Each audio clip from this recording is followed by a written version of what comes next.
Hi everyone, I hope you are doing well.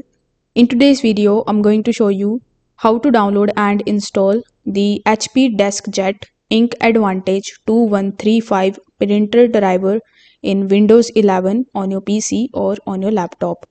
So first of all, you need to basically open your web browser.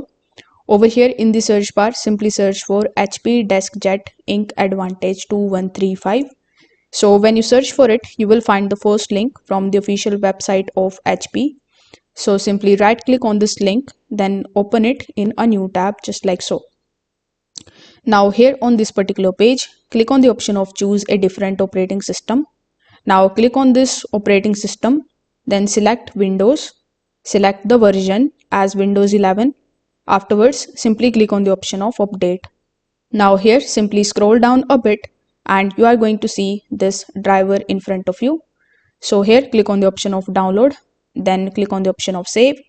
Now the setup will be downloaded on your device.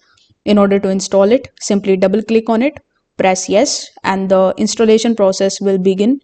So this is how you can do it. I hope this video helped you out. Thanks for watching.